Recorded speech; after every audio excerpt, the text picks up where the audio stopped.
What if you received a letter from someone who disappeared months ago? What if the handwriting was clearly theirs? The words were theirs, but the person had already been officially declared dead.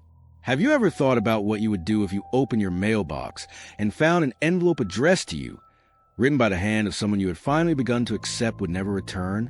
How would you react to seeing those familiar letters, that unique way of forming words, that signature you know so well, coming from someone the whole world considers dead?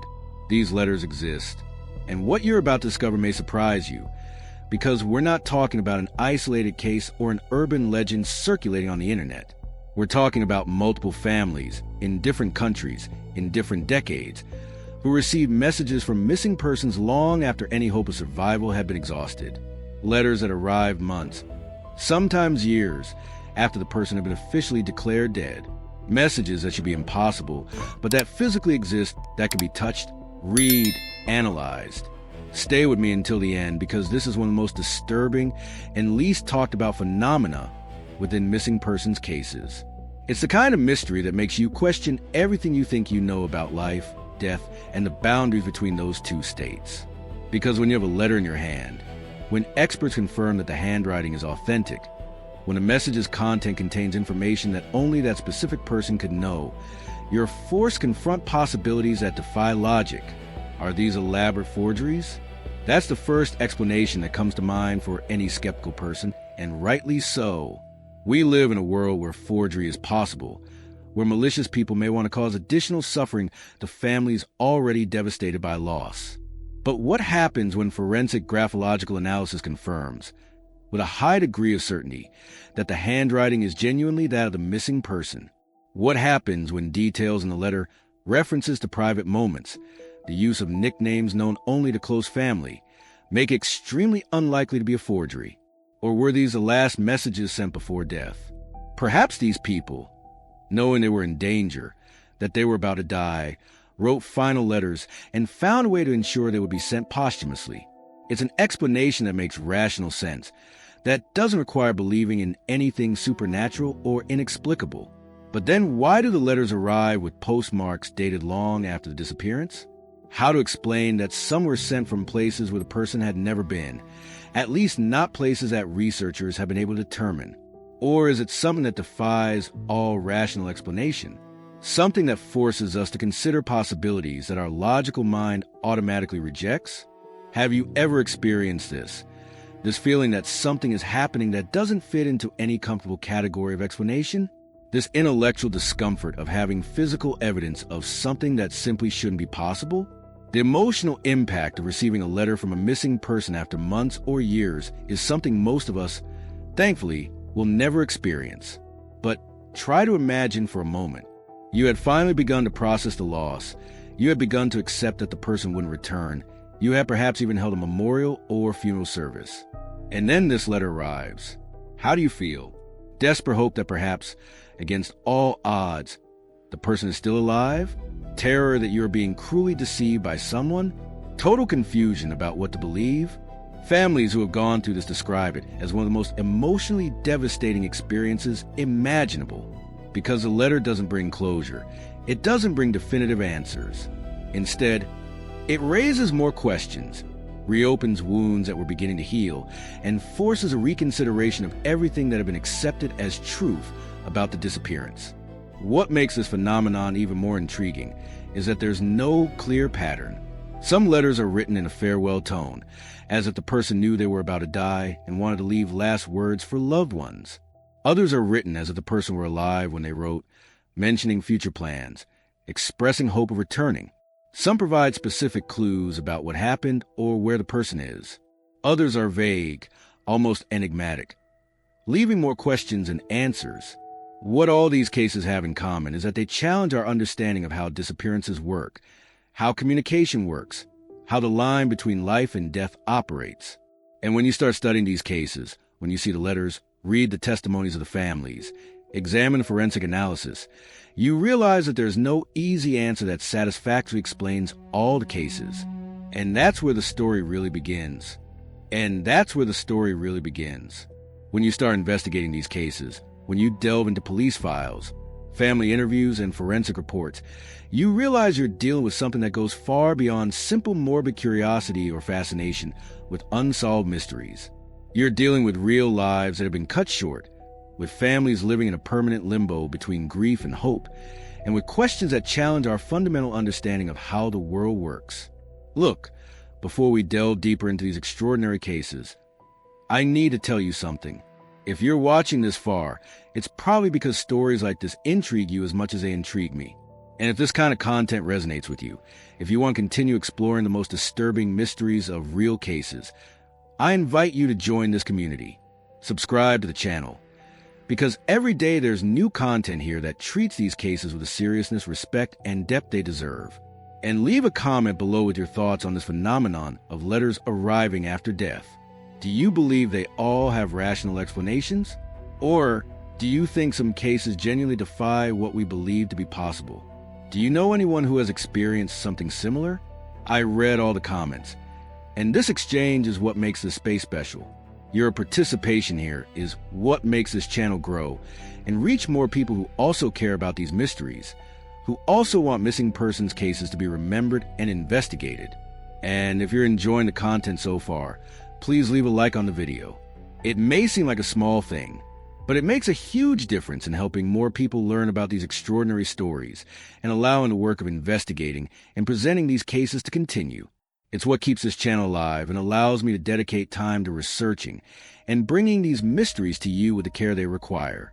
Now, let's move on to the first case. And I'm warning you, this is one of those that will leave you speechless, because the letter this family received not only challenged everything they thought they knew about the disappearance, but also completely changed the direction of the investigation in a way that no one could have predicted. Now I want to delve even deeper into the subject, because when you start studying missing persons cases seriously, when you spend hours reviewing investigation files, reading family testimonies, and analyzing forensic evidence, you eventually come across a category of cases that defies easy classification. It's a phenomenon of posthumous messages, communications that arrive after any rational hope of life has already been exhausted. And we're not talking about one or two isolated cases that can be easily dismissed as coincidence or fraud. We're talking about a documented pattern that appears repeatedly over decades in different countries, involving different types of disappearances. The hidden truth about this phenomenon is that it's far more common than most people imagine. Missing persons investigators, when you talk to them off the record, when the camera's off and they feel comfortable speaking honestly, many admit to having encountered at least one case during their careers where a family received a missing person report under circumstances that don't make logical sense.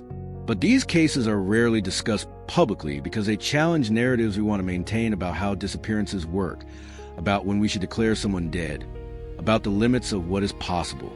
The impact of this phenomenon on criminal investigations is significant because it forces investigators to reconsider basic assumptions. When a person disappears and there is no sign of them for 6 months, a year, 2 years, there are established protocols about when it is appropriate to declare presumed death, when it is reasonable to end active searches, when the family should begin to process the loss and move on. But what if a letter arrives 3 years after the disappearance? What if the handwriting is verified as authentic? Suddenly, all those assumptions and decisions need to be reevaluated. The decisions families face when they receive these messages are agonizing. Do you restart the entire search, expending already depleted emotional and financial resources? Do you allow hope to be reborn, knowing could lead to even greater devastation if the letter turns out to be an elaborate hoax or misinterpretation? Do you share the letter with the media, risking public attention that could bring both help and exploitation? There is no instruction manual for these situations, no clear precedent to follow. The mindset of investigators when confronted with these letters varies enormously. Some immediately assume fraud and focus on identifying who could have forged the writing and why. Others keep an open mind, recognizing that while fraud is the most likely explanation in most cases, there are exceptions that defy this easy categorization. And then there are those, usually more experienced investigators who have seen too much to be absolutely certain about anything, who treat each letter as an individual enigma that needs to be solved on its own terms. The behind-the-scenes process of analyzing these letters reveals a complex forensic procedure. The first step is always graphological analysis, comparing the handwriting in the letter with known samples of the missing person's handwriting. Forensic graphology experts examine not only the general shape of the letters, but hundreds of minute characteristics. The pressure of the pen on the paper, the angle of inclination, the way certain letters are connected, small idiosyncrasies that are almost impossible to consistently forge. And in the most perplexing cases, this analysis concludes that the handwriting is authentic or so close to authentic that even experts cannot identify signs of forgery. Beyond the handwriting, there's the analysis of the paper and ink. When was the paper manufactured? Is the ink consistent with pens available during the relevant period? Is there recoverable DNA from the envelope or stamp? Are there fingerprints? Is the postmark legitimate or forged? Each of these elements can provide clues about the letter's origin and authenticity.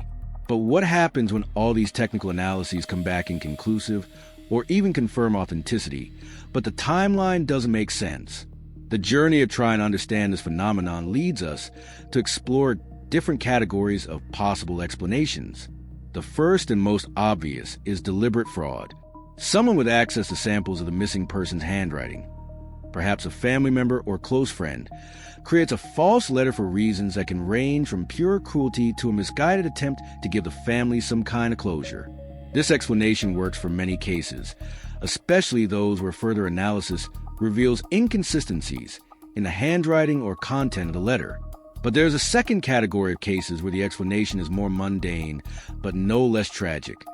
The letter was indeed written by the missing person, but it was written before death and only arrived later due to postal delays, or because it was left with a third party with instructions to send it after a certain period of time. These are truly last words. Farewell messages written by someone who knew or suspected they were about to die. These cases, while painful, at least make logical sense. The person was alive when they wrote, had the time and ability to write, and some delayed delivery mechanism explains why the letter arrived posthumously. But then there's a third category, much smaller but infinitely more disturbing. Cases where none of these convenient explanations seem to fit.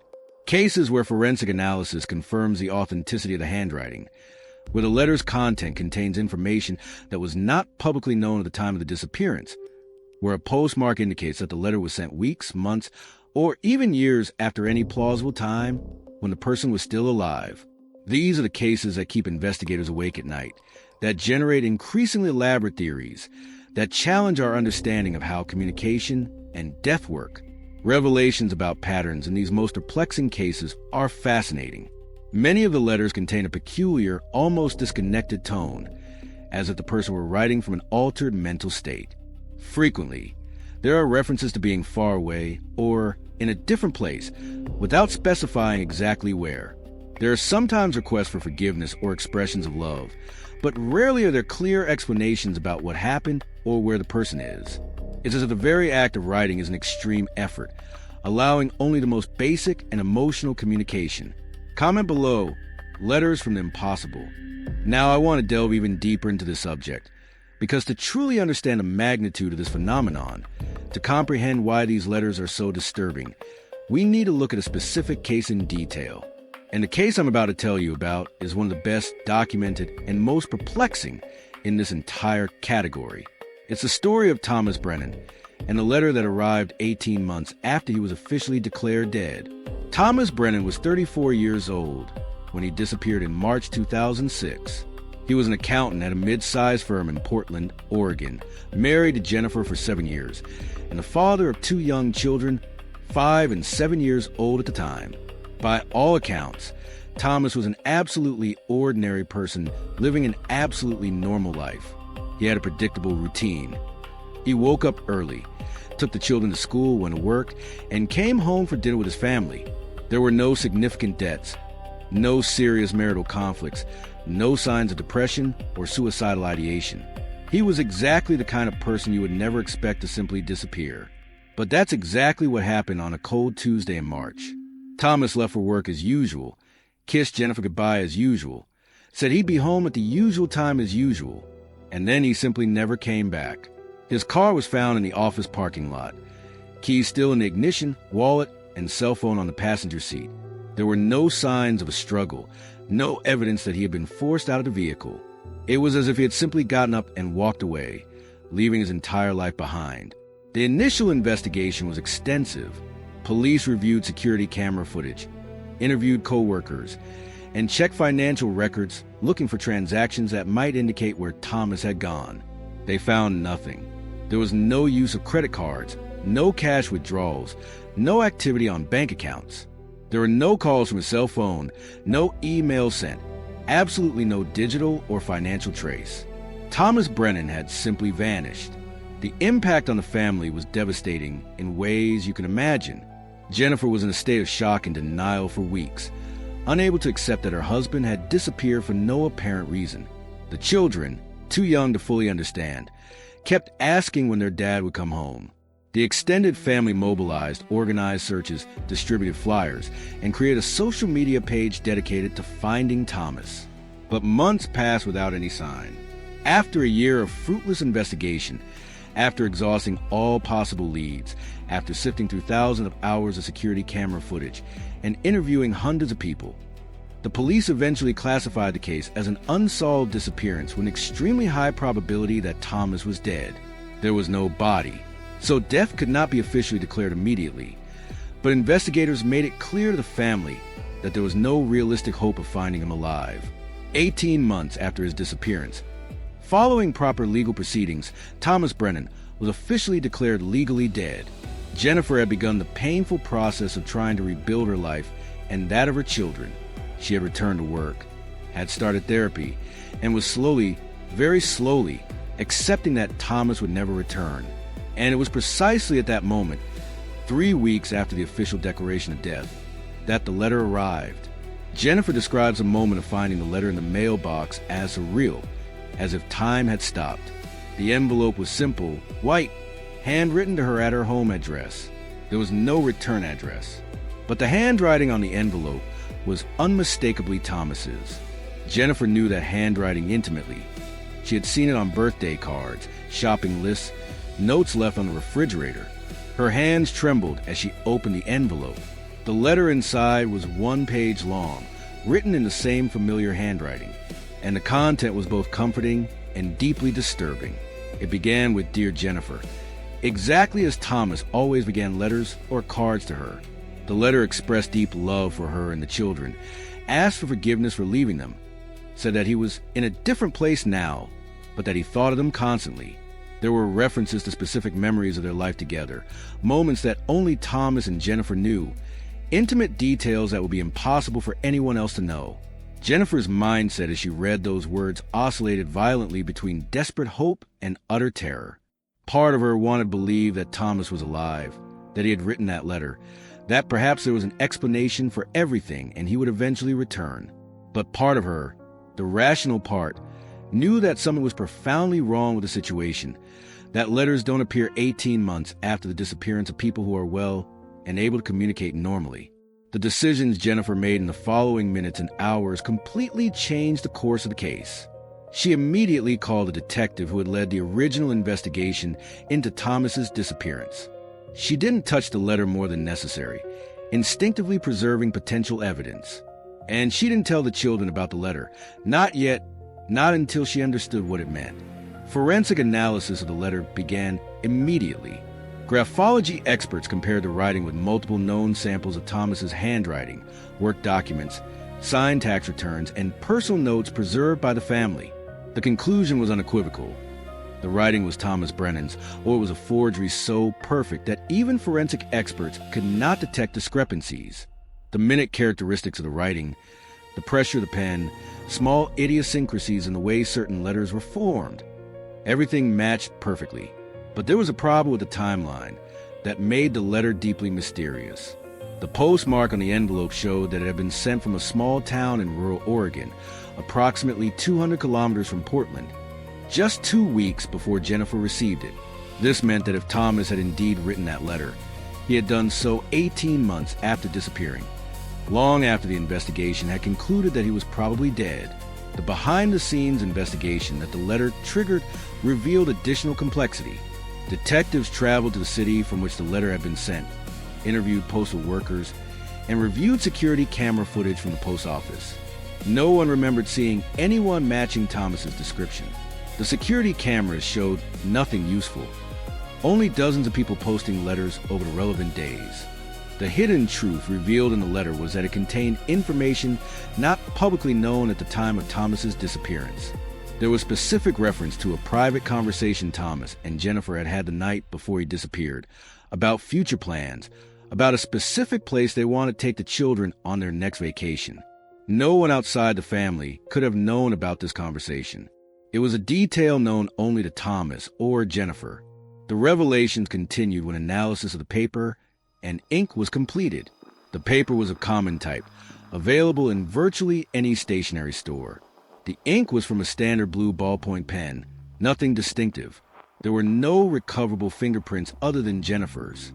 There was no DNA beyond expected contamination from postal handling. It was a ghost letter, physically existing but with no detectable connections to any specific person or place beyond the postmark. Write this down. Was he alive when he wrote this? Now I want to delve even deeper into the subject, because the graphological analysis of Thomas Brennan's letter was one of the most extensive ever conducted in a missing person case. And what makes this analysis particularly fascinating is that it wasn't just one expert taking a quick look and giving an opinion. It was multiple independent forensic graphologists, each working without knowledge of the other's conclusions, each applying decades of experience and rigorous scientific techniques to determine whether that letter was truly written by Thomas Brennan's hand, or whether it was an extraordinarily well-made forgery. Dr. Margaret Chen, one of the graphologists consulted on the case, explained in a later interview that forensic handwriting analysis goes far beyond simply looking at whether the letters look similar. It is a complex science that examines hundreds of microscopic characteristics of handwriting that are nearly impossible to consistently replicate, even by professional forgers. The pressure of the pen on the paper, for example, leaves indentations that can be measured precisely. The speed of writing can be inferred from how the ink is distributed. The angle at which the pen is held creates specific shading patterns in the letters. The impact of the initial analysis was that it identified over 200 points of correspondence between the writing in the letter and known samples of Thomas's handwriting. Small idiosyncrasies, such as the way he crossed the letter T, always slightly to the left of center, the specific curvature at the bottom of the letter G, the way certain letter combinations were connected, patterns that Thomas had developed over years of writing that had become automatic, unconscious, part of his unique personal signature. But the experts went beyond simple visual comparison.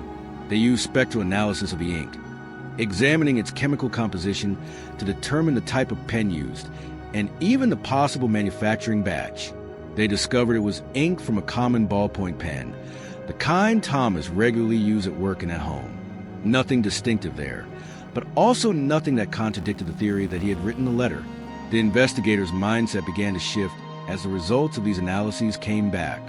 Initially, there was an implicit expectation that forensic analysis would reveal the letter to be a forgery, that some technical detail would prove the falsification. But each test, each analysis, each microscopic comparison only reinforced the conclusion that the handwriting was genuinely Thomas Brennan's. There were no signs of hesitation or concentrated effort that you would expect to see in a forgery. The writing flowed naturally, exactly like Thomas's handwriting on ancient documents. The decisions about which comparison samples to use were crucial to the analysis. Investigators collected Thomas's handwriting from throughout his adult life. Signed tax returns from 10 years ago, birthday cards he had given Jennifer over the years of their marriage, notes from work meetings, a shopping list found in his car after his disappearance. Each of these samples provided a snapshot of Thomas's handwriting in different contexts, different emotional states, different levels of urgency or care. And here's where it gets really interesting. When Dr. Chen compared the letter with these varied samples, she noted that the handwriting in the letter showed characteristics more consistent with Thomas's casual and relaxed writing, such as in personal notes and lists, than with his more formal and controlled writing in official documents. This suggested that when he wrote the letter, if he did indeed write it, Thomas was in a relatively calm state, not under coercion or extreme stress that could alter handwriting characteristics. The quest to determine exactly when a letter was written revealed additional complexity. Experts analyzed paper deterioration, light exposure, and any signs of aging that might indicate whether the letter had been written recently or had been written some time ago and stored before being sent. The results were inconclusive. The paper showed no significant signs of aging beyond what would be expected of a letter written a few weeks before postal delivery, consistent with the postmark. But there was an aspect of the forensic analysis that added another layer of mystery. When technicians examined the envelope under ultraviolet light, they discovered very faint traces of what appeared to be soil or dirt, particularly around the area where the stamp had been affixed. Analysis of the soil composition suggested an origin from a forested or rural area, consistent with the mountainous region around the city from which the letter had been mailed. But there was no way to determine whether this dirt had come from the hands of the sender or was simply environmental contamination during the postal process. The behind-the-scenes investigation into the postmark itself was equally fascinating. Investigators contacted the Federal Postal Service, obtained information about the specific standards used at that post office on those specific dates. The postmark was legitimate, not forged. The letter had genuinely passed through the American postal system, had been processed and delivered through official channels. It wasn't a case of someone placing a forged letter directly in Jennifer's mailbox. It had been sent through the system from a specific location on a specific date. The hidden truth that emerged from the combined analysis of all these forensic elements was deeply disconcerting. There was no technical evidence proving forgery. There were no indicators that anyone other than Thomas had written that letter. There were no signs of manipulation or fraud in the postal process. From a purely forensic point of view, the letter appeared to be exactly what it seemed to be, a message written by Thomas Brennan and sent through the mail.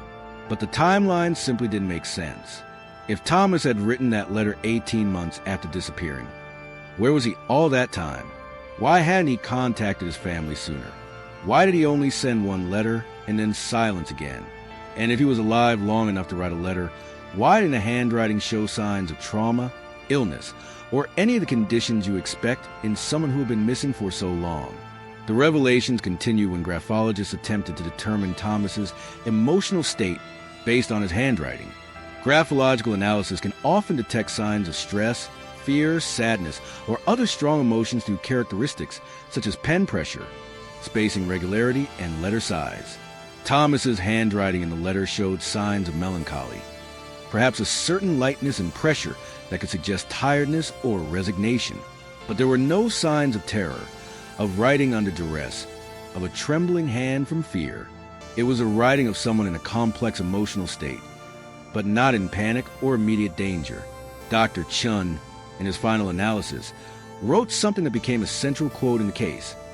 Based on my extensive forensic analysis, I conclude with a high degree of scientific certainty that this letter was written by the hand of Thomas Brennan. I cannot identify any signs of forgery or coercion.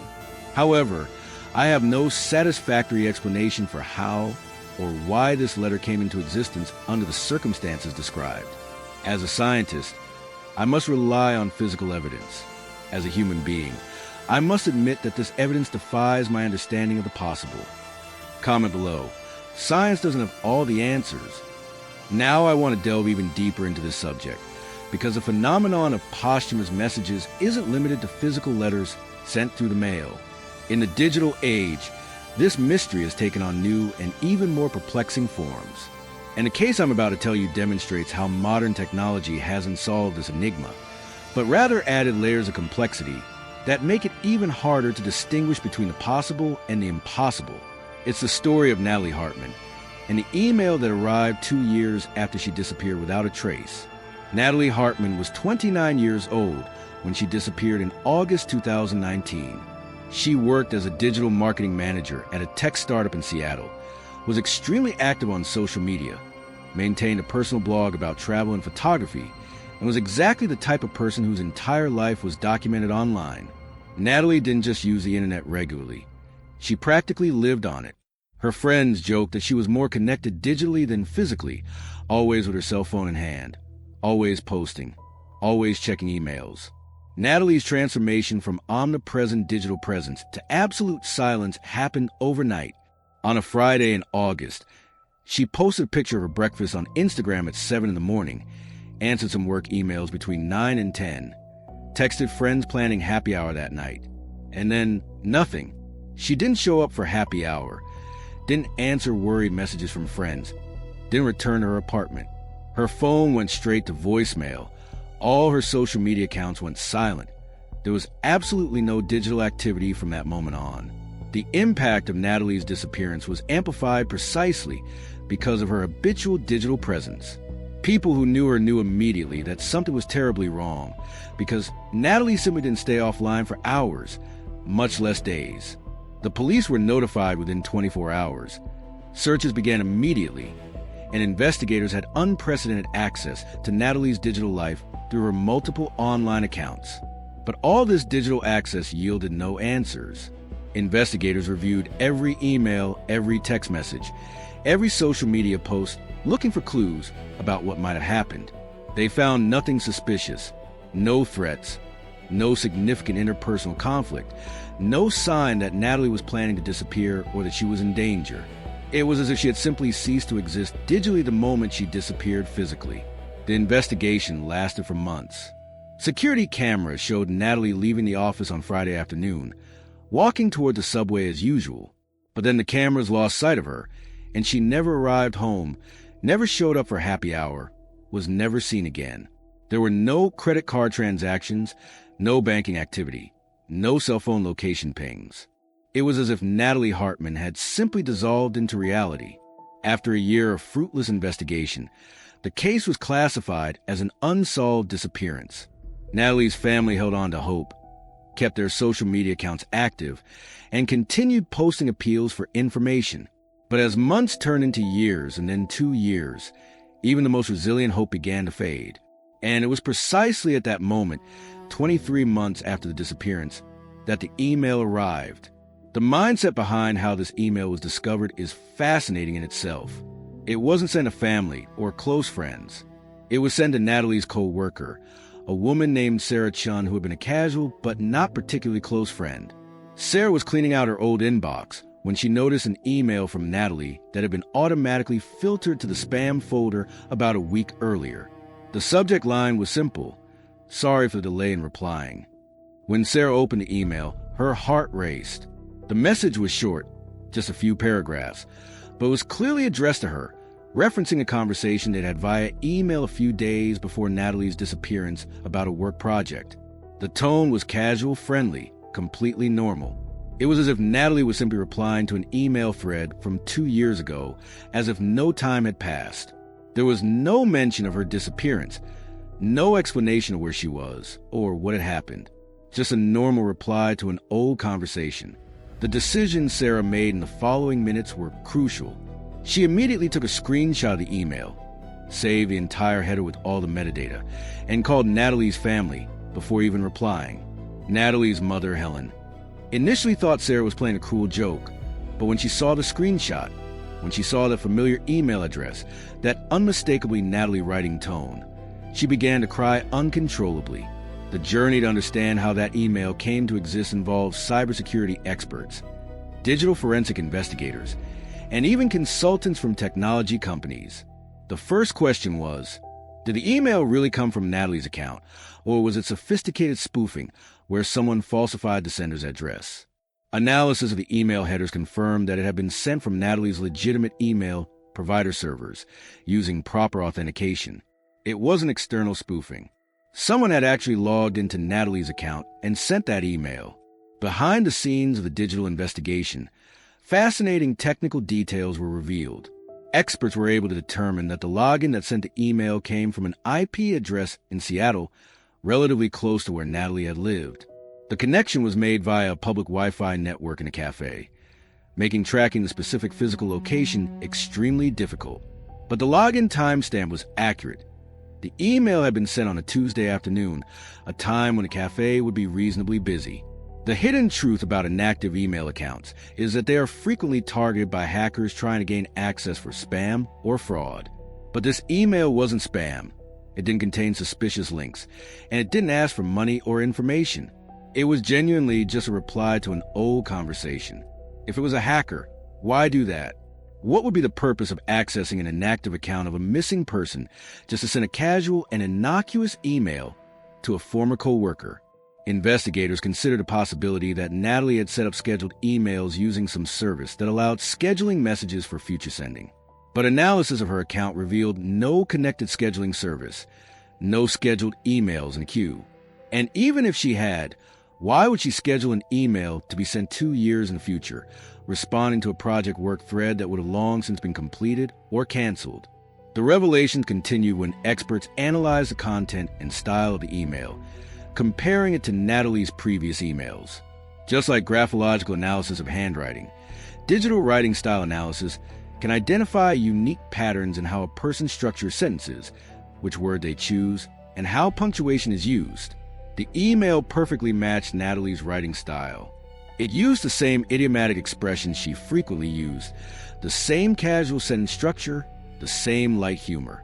It was unmistakably her voice. Comment below. Is she still out there? Now I want to delve even deeper into the subject, because when you encounter cases like these, with letters and emails arriving long after people have disappeared, the first thing any trained investigator does is look for rational explanations. And it's important that we explore these explanations honestly and in a balanced way, because in most cases of alleged posthumous messages, there's a logical explanation when you investigate deeply enough. The challenge is that even after examining all these rational possibilities, some cases still resist easy categorization. The most common explanation, and probably the most likely in most situations, is that the messages were written before the disappearance and sent posthumously by third parties. This theory makes perfect sense in certain contexts. Imagine that the missing person knew they were in danger, perhaps being stalked or threatened, and wrote farewell letters that they left a trusted friend or lawyer with specific instructions to send them if something happened. Or perhaps the person was planning suicide and wrote final letters that they placed on a delayed delivery system. The impact of this explanation is that it preserves the rationality of the universe while still explaining how an authentic letter can arrive months or years after a disappearance. In the case of Thomas Brennan, investigators extensively explored whether someone close to him could have had access to the letter written before his disappearance.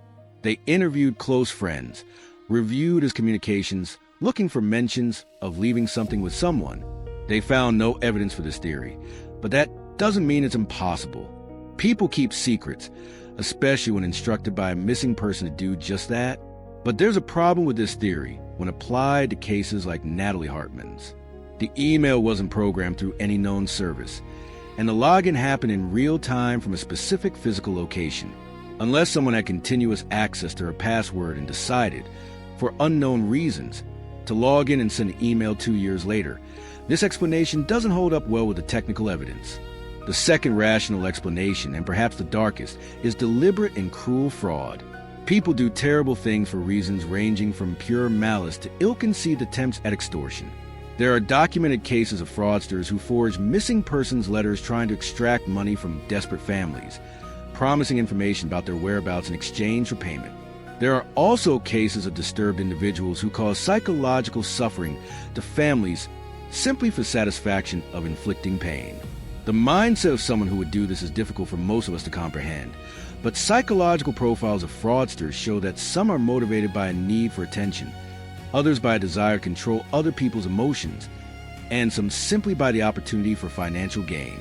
The transformation of family tragedy into an opportunity for exploitation is a particularly unpleasant demonstration of human behavior at its worst. But when you look at Thomas and Natalie's cases with that skeptical lens, problems arise. None of the messages asked for money or offered information in exchange for payment.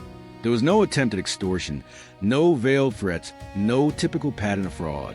And most importantly, forensic analysis of Thomas's handwriting and Natalie's email style confirmed authenticity with a high degree of certainty.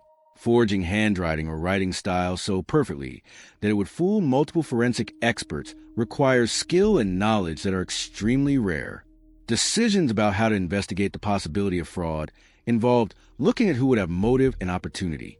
In Thomas's case, who would benefit from making Jennifer believe her husband was alive 2 years later?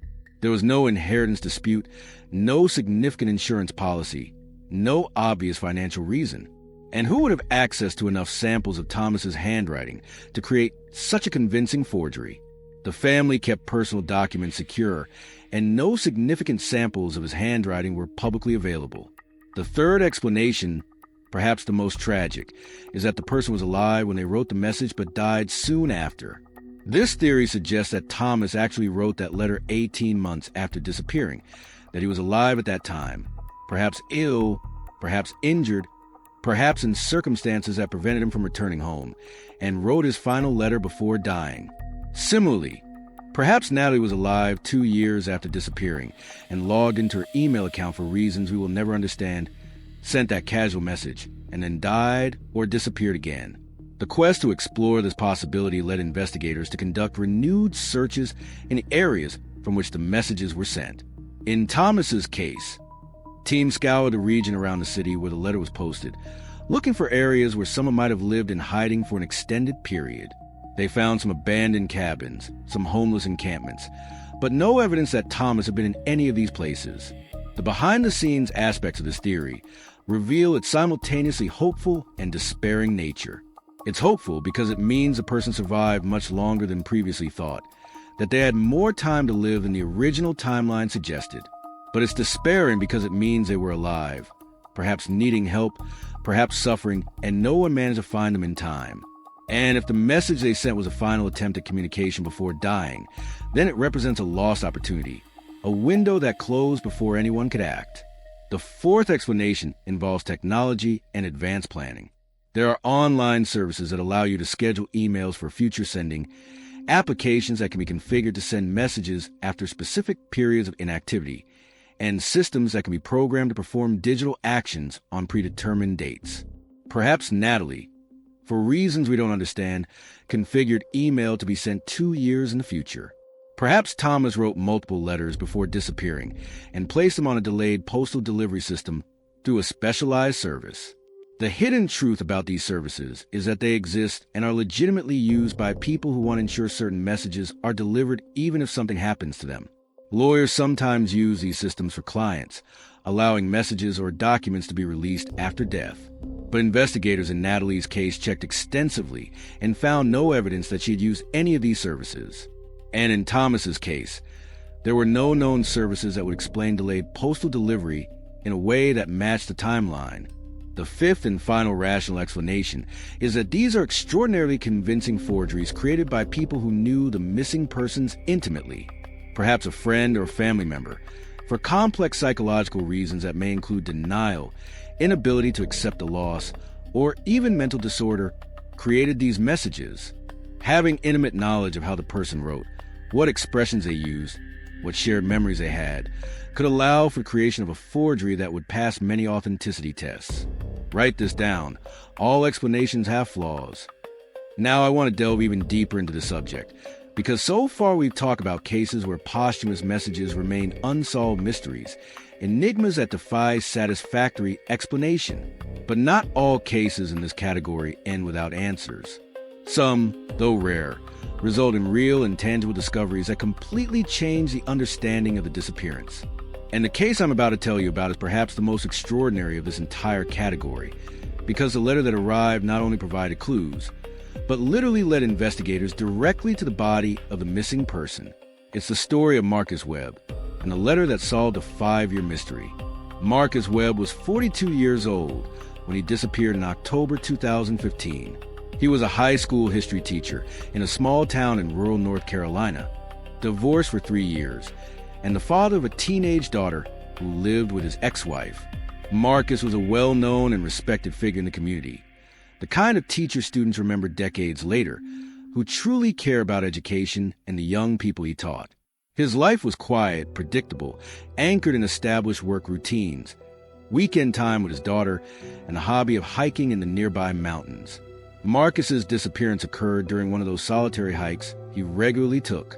He had told friends he planned to spend the weekend exploring a new trail in the Blue Ridge Mountains, an area he knew well, but which always offered new paths to discover. He set off on a Friday afternoon, taking camping equipment, enough food for 3 days, and all the appropriate supplies for a weekend hike. He was supposed to return Sunday night. He never did. The impact of his disappearance on the small community was profound. Searches were organized immediately when Marcus failed to show up for work on Monday. Search and rescue teams, many composed of volunteers who knew Marcus personally, scoured the mountains for weeks. Helicopters flew overhead. Sniffer dogs were used. Every known trail was searched multiple times. But the mountains are vast, full of deep ravines and areas of dense vegetation where someone could easily get lost or fall and never be found. After months of fruitless searching, the painful consensus was that Marcus had likely suffered a fatal accident in the mountains, a fall or injury that incapacitated him, and that his body was somewhere in a vast wilderness where it would be extremely difficult to find. His daughter, Emma, who was 15 at the time, was devastated not only by the loss of her father, but by the lack of closure, the impossibility of having a proper funeral, of saying a final goodbye. The family and community's mindset in the following years was one of incomplete mourning. There was a memorial in his honor at the school where he taught. His daughter grew up without her father. Life went on, but always with that unanswered question hanging in the air. Where exactly was Marcus? In what specific place in those mountains that he loved so much did his body finally rest? And then, 5 years after his disappearance, on an ordinary October afternoon, Marcus's ex-wife, Linda, opened a mailbox and found an envelope addressed to her in handwriting that made her heart stop. It was Marcus's handwriting, without a doubt. Her hands trembled so violently as she opened the envelope that she almost tore the letter inside. The letter was different from those we discussed in previous cases. It wasn't vague or enigmatic. It was specific, detailed, and clearly written with a defined purpose. Marcus began by explaining that he was writing this in case something happened to me in the mountains, suggesting he had some premonition or was simply being cautious. But what made the letter extraordinary was the level of geographical detail it contained. The decisions Marcus had made about what to include in the letter showed clear and practical thinking. He described specific route he planned to take, mentioning particular natural landmarks, rock formations, and a stream he planned to follow. And then, most significantly, he mentioned a detour he planned to make from an established trail, exploring an area he had seen on a map but never visited in person. He provided approximate coordinates, detailed descriptions of how to get there, almost as if he were leaving a map in the form of words. The journey of how this letter came to exist and arrive 5 years later is itself mysterious and has never been fully explained. Forensic analysis confirmed that the letter was written by Marcus. The handwriting was authentically his. But the postmark showed that it had been sent only 2 weeks before Linda received it, 5 years after her disappearance. How was that possible? Behind the scenes of the investigation into the letter's origin, a crucial clue was revealed. The envelope had been found by a hiker in an abandoned cabin in the mountains, not far from the area where Marcus had disappeared. The cabin was an old structure, rarely visited, occasionally used by hikers as temporary shelter. The hiker, recognizing the name on the envelope through stories about Marcus's disappearance that were still circulating the region, took the letter to town and mailed it. When questioned, the hiker explained that he found an envelope in a drawer in the cabin, along with other old items and trash accumulated over the years. There was no way of knowing how long the envelope had been there. Marcus could have left it there before setting off on the fatal hike, as a precaution, or someone else could have found it among their belongings on a mountain and placed it in the cabin, or there was a more complex explanation that would never be known. But the most important hidden truth was that the letter's contents provided actionable information. Investigators, armed with Marcus's detailed descriptions of the route he planned to take and the specific detour he intended to explore, organized a focused search in that precise area. And 3 days after receiving the letter, in a deep ravine covered by dense vegetation, exactly in the area Marcus had described, they found human remains that were later confirmed through DNA analysis to be those of Marcus Webb. The impact of this discovery on the family was complex and multifaceted. On the one hand, there was relief in finally having answers, in knowing what had happened, in finally being able to have a proper funeral and burial. Emma, now 20 years old, could finally have the closure that had been denied her throughout her adolescence. On the other hand, there was a renewal of pain, a reopening of wounds that had partially healed over 5 years. The revelations about exactly what happened to Marcus came from the analysis of the remains and the scene. Forensic evidence suggested that he had fallen from a rock formation, suffering fatal injuries. The location was remote, off established trails, in an area that original search teams have been unable to adequately cover due to the extremely difficult terrain. Without the letter providing a specific location, Marcus likely would never have been found. But the question remains, how did that letter arrive 5 years later? If Marcus wrote it before the hike and left it in the cabin as a precaution, why didn't anyone find before? If he wrote it after the accident, but before he died, how did he manage to reach the cabin with injuries that eventually killed him? And if a third party found a letter among Marcus's belongings in the mountains, why did they wait 5 years to send it? Comment below. At least they found him. Now I want to delve even deeper into the subject, because when you analyze multiple cases of posthumous messages, when you put side by side the letters and emails that arrived after disappearances, fascinating patterns begin to emerge in the content of these communications. And these patterns tell us something important not only about the specific circumstances of each case, but also about human psychology in moments of extreme crisis, about how people communicate when they know or suspect it might be the last time, about what we prioritize saying when words might be our last. The first thing you notice when studying these messages is that the vast majority contain requests for forgiveness, whether explicit or implicit. There's almost always an element of apology, of acknowledging the pain that the disappearance will cause or is causing to loved ones. Thomas Brennan's letter began with a request for forgiveness to Jennifer and the children. Marcus Webb's letter expressed regret for the worry he knew he would cause if something happened to him.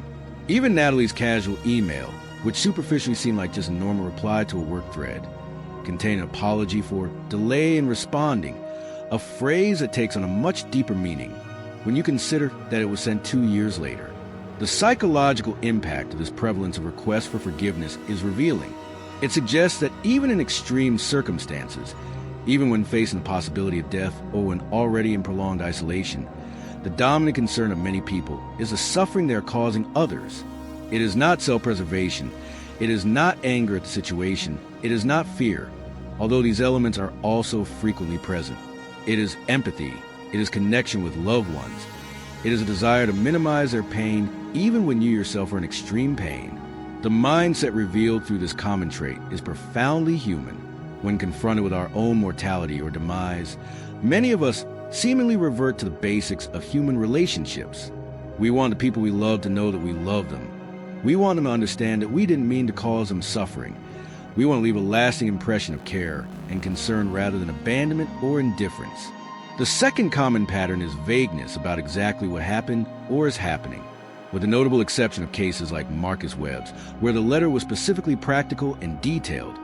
Most posthumous messages are frustrating in their lack of specificity about circumstances. Thomas wrote that he was in a different place now, without elaborating on what that meant.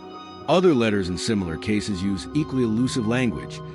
Where I am, the situation, what happened, always without a clear explanation of what these phrases actually mean. The reasons behind this vagueness are interesting to consider. It's possible the writers genuinely can't articulate what's happening, whether due to mental confusion, trauma, or because the situation is so bizarre or complex that it defies simple description. It's possible they're deliberately being vague for fear the letter will be intercepted or read by the wrong person. Or it's possible that when you're in an extreme mental state, practical details simply don't seem important compared to the emotional need to express love and ask for forgiveness. The hidden truth in this vagueness is that it makes the messages both more and less useful to researchers. Less useful because it doesn't provide specific actionable information about location or circumstances. More useful because the vagueness itself can be indicative of mental state, suggesting confusion, fear, or coercion, which explains why the person isn't providing details that would be obvious if they were writing under normal circumstances. The third pattern is the presence or absence of hope of return. Some letters are clearly farewell letters, written with acceptance that death is imminent or has already occurred in some metaphorical way. There is resignation in the tone, the sense of finality. Other letters, surprisingly, contain hope or even expectation of eventual return. Phrases like, "when I return," or "until we meet again," appear even in letters sent years after a disappearance, creating a disturbing cognitive dissonance. The journey of trying to understand this dichotomy leads to speculation about different scenarios. Letters with final farewell tones suggest that the writer knows or believes they are dying or their return is impossible. Letters with expressions of hope may suggest that the writer was alive and had a genuine intention to return when circumstances allowed. Or they may be a way of denying reality, of refusing to accept that the situation is hopeless, clinging to optimism even when evidence suggests it is unfounded. The psychological analysis of these messages involves experts in forensic linguistics and psychology who attempt to infer the writer's mental state through word choice, sentence structure, and express themes. Dr. James Morrison, a forensic psychologist who has analyzed multiple posthumous letters, notes that many show what he calls dual consciousness, simultaneously acknowledging the gravity of the situation while maintaining some hope or denial. It's as if the mind is operating on two levels, he explains. One level knows the situation is hopeless, that there's probably no turning back, and that level writes the farewells and apologies. But another level refuses to accept that completely, and that level inserts phrases about the future, about returning, about when instead of if. It's a coping mechanism, a way of making it psychologically possible to write the letter without completely collapsing under the weight of reality. The revelations about the length and structure of the letters are also interesting. Most are relatively short, rarely more than 1 or 2 pages. This may be for practical reasons. Limited paper, limited time, physical condition that makes prolonged writing difficult. But psychologically, it also suggests that in moments of extreme emotion, we focus on the essential. There are no digressions, no superfluous details. Each sentence carries weight.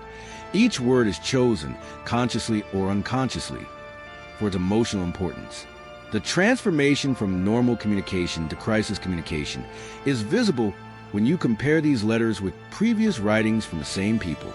Jennifer, Thomas's wife, noted that the letter she received was more emotional, more vulnerable than Thomas usually was in his written communication. He was a practical person, she said. His letters and notes were usually about logistics, about plans and schedules. But this letter was all about feelings, about love, about regret. It was a side of him that he rarely showed so openly. There is also an interesting element about what is left unsaid in these letters. Anger is rarely expressed, even when it could be justified. There is rarely blaming of others. There is rarely a focus on injustices or complaints about the situation. It's as if, in the moment of creating final communication, people instinctively filter out negativity and focus on connection, love, and reconciliation. Comment below. Last words matter. Now I want to delve even deeper into this subject, because up to this point we've talked about the letters themselves, about forensic analysis, about patterns and theories. But there's a side to this phenomenon that's easy to forget when you're focused on the technical details and the possibilities of what might have happened. The real people who receive these messages, the families who open their mailbox or check their email and are suddenly thrown back into the trauma they spent years trying to process. Because behind every posthumous letter, there is real pain, real loss, and real people trying to navigate emotional territory that is no map. Let's start with Jennifer Brennan, because her journey after receiving Thomas's letter is one of the most documented and devastating. She describes a moment of seeing his handwriting on the envelope as having the ground ripped out from under my feet again, just when I had finally learned to stand on my own 2 feet. Jennifer had spent 18 months processing Thomas's disappearance, had been in therapy, had begun to rebuild an identity that wasn't just wife of a missing man, but a complete person in her own right. And then that letter arrived and undid all that painful progress in seconds. The emotional impact of receiving a missing person message is fundamentally different from other forms of trauma or grief, because it reactivates hope that you had worked so hard to bury. When someone disappears and remains missing for months or years, there comes an inevitable moment when you have made a conscious decision to stop actively waiting, to accept that you will probably never have answers, to start moving on even without complete closure. It's an agonizing decision, but it's also necessary for psychological survival. But when the letter arrives, all that carefully constructed acceptance instantly collapses. Suddenly you're back on day one, with hope and terror mixed in equal measure. Jennifer describes the first few hours after receiving Thomas's letter as being in two universes simultaneously. In one universe, Thomas was alive, had written that letter recently, and perhaps could still be found. In another universe, it was a cruel hoax or an old letter that arrived with bizarre timing, and Thomas had been dead for a long time, and she had no way of knowing which universe was real. The mindset of families in this situation is one of painful suspension between mutually exclusive possibilities. You can't allow complete hope because the disappointment of the letter is a hoax or otherwise explainable would be too devastating. But you also can't completely rule it out, because what if it's real? What if the person is actually alive and you ignore the message?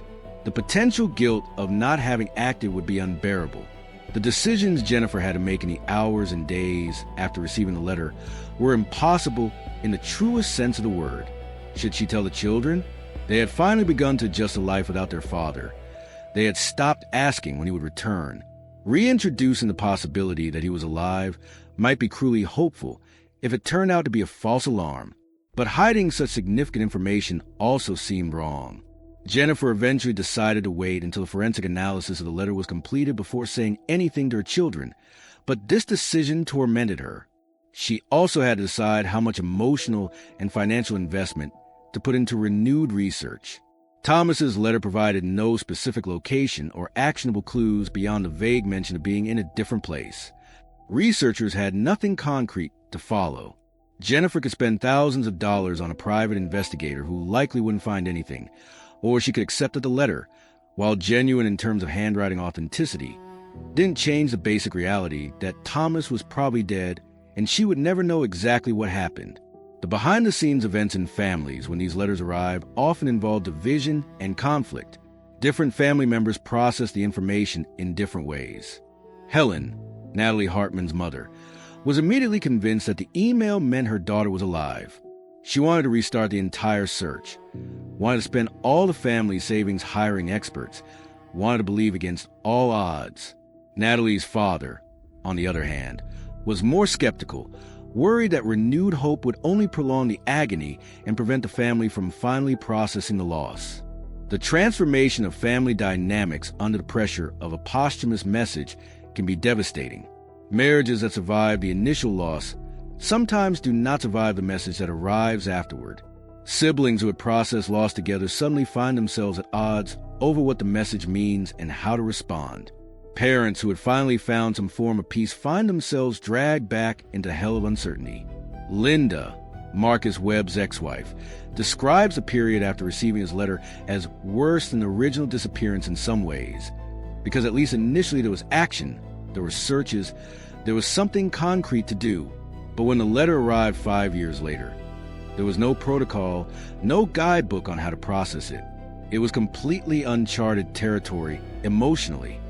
The hidden truth about the long-term psychological impact is that even when there is eventual resolution, even in Marcus's case where the letter led to discover the body and actual closure, the trauma of the letter itself remains. Emma, Marcus's daughter, says she still has nightmares about receiving letters from her father, even years after they were finally able to bury him properly. The letter brought him back for a moment, she explains, and then took him away again. It was like losing my father twice. The journey of trying to decide whether to respond to messages is particularly agonizing in digital cases like Natalie's.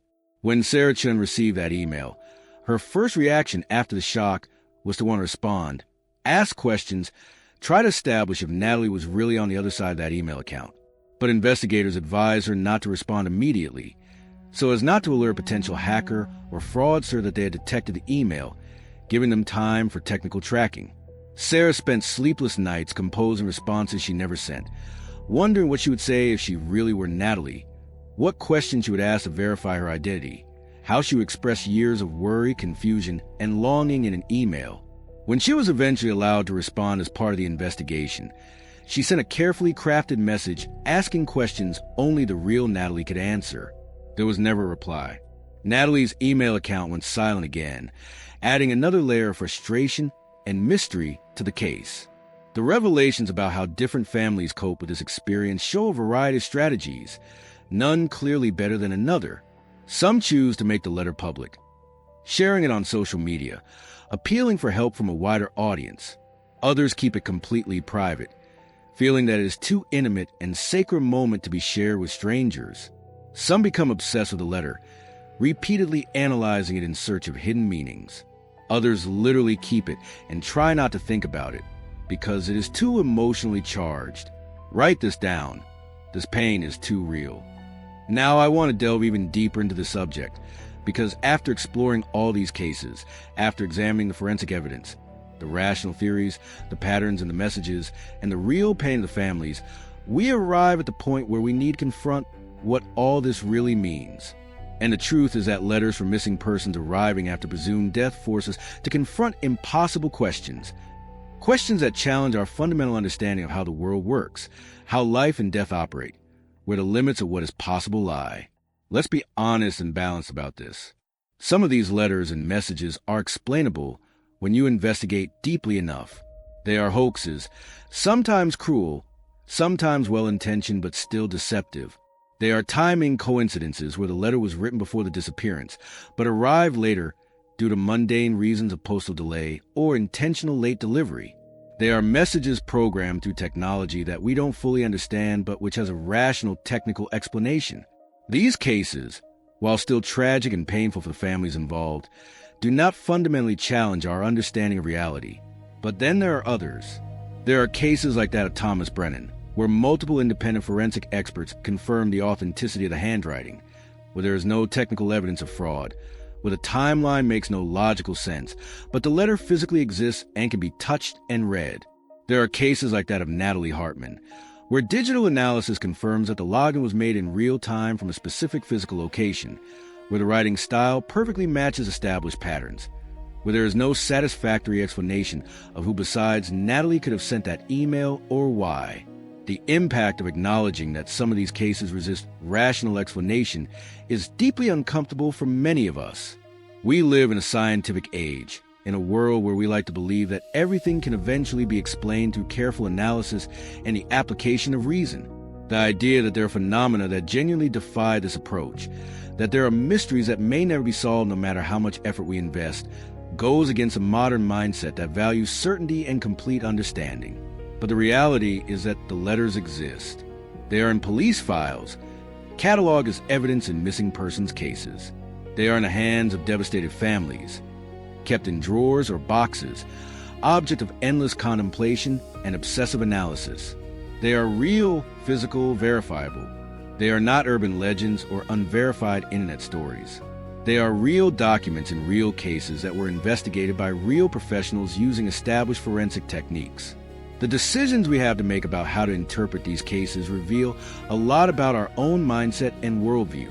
You can choose to believe that every case has a rational explanation that we simply haven't discovered yet, that with enough investigation and enough technology, we would eventually find a logical answer for every mysterious letter. This position is defensible and scientifically sound. After all, history is full of phenomena that seemed inexplicable until they weren't anymore. Or you can choose to keep an open mind to the possibility that some of these cases represent something that genuinely challenges our current categories of understanding. That perhaps there are aspects of human consciousness, of communication, of the persistence of identity after death or disappearance that we simply don't understand yet. This position is also defensible, as long as it doesn't fall into uncritical credulity or the rejection of evidence in favor of unfounded supernatural explanations. The hidden truth is that reality probably lies somewhere in between. Some cases have rational explanations that we will eventually discover. Others may genuinely represent phenomena at the limit of our current understanding. And the ability to live with this ambiguity, to accept that we don't have all the answers while we continue searching for them, is perhaps the most mature and honest response we can give. The journey of trying to understand these cases teaches us something important about human nature and about mystery in general. It teaches us that missing persons are not just statistics or closed cases, but individuals who left permanent marks on the lives of those who love them. It teaches us that communication is so fundamental to human existence that it seemingly persists even in the most improbable circumstances. It teaches us that families live with pain and uncertainty that most of us will never experience, and that they deserve compassion and respect, not exploitation or sensationalism. The behind-the-scenes details of how these cases are handled by professional investigators reveal an evolution in attitudes. Previous generations of detectives and forensic scientists would have quickly dismissed any posthumous letter as obvious fraud or explainable coincidence. But modern investigators, having seen enough cases that defy easy explanation, tend to approach each case individually, applying healthy skepticism, but also recognizing that not everything fits neatly into established categories. The revelations about what these cases mean for our understanding of disappearances in general are significant. They remind us that disappearance timelines can be more complex than we think, that a person declared dead after a year of absence may have survived longer than initial evidence suggested, that communication can happen through channels we don't monitor or fully understand, that closure is often illusory, and that mysteries can persist decades after the initial event. But perhaps the most important lesson is about hope and how it works in human psychology. The letters, regardless of their origin or explanation, represent something profoundly powerful: the refusal to accept that human connection can be completely severed by death or disappearance. Whether the letter is genuine communication from a missing person or the elaboration of a mind unable to accept loss, it represents a persistence of love, of memory, of a bond that transcends physical separation. Jennifer Brennan, years after receiving Thomas's letter, said something that perfectly captures this ambiguity. "I'll never know for sure what that letter really means, where it came from, or what happened to Thomas. But I know that when I read it, I heard his voice in my head. And for a moment, he was present again, no matter how or why." And maybe that's what these letters really are: stolen moments of presence when physical presence is impossible. And as long as these letters exist, as long as families continue to receive impossible messages from people who have disappeared, the mystery remains, not as a source of fear or paranoia, but as a reminder that there is much about human experience, about consciousness, about communication, and about what happens when people disappear that we simply don't yet understand. And perhaps not understanding everything is not a failure, but rather an honest acknowledgement of the current limits of our knowledge. Write this down: the mystery continues. And if you've made it this far with me, if you followed this journey through the most disturbing cases of messages that arrive after people have disappeared, I know you're someone who's interested in the real mysteries of life, in cases that defy easy explanation, and that treat missing persons with the respect and humanity they deserve. And that's exactly why I invite you to subscribe to the channel. Every day I bring you stories like these, real cases investigated in depth, without sensationalism, focusing both on the mystery and on the real people behind it. If this story resonated with you, if it made you think about the limits of what we know and what we can explain, leave a comment saying, "I received the message. I read them all," and your interaction is what transforms us from a monologue into a real conversation, into a community of people who care about these unsolved mysteries. And please leave a like on the video, because that makes all the difference in helping more people learn about these extraordinary cases, so that the stories of Thomas, Natalie, Marcus, and so many others are not forgotten. Every like helps keep these mysteries alive in the public consciousness. There's a video over there about another unexplained phenomenon in disappearance cases that will leave you with even more questions. Click there and continue reading, because the story that follows will show you that the impossible happens more often than we imagine. Thanks for joining me on this journey, and until the next mystery,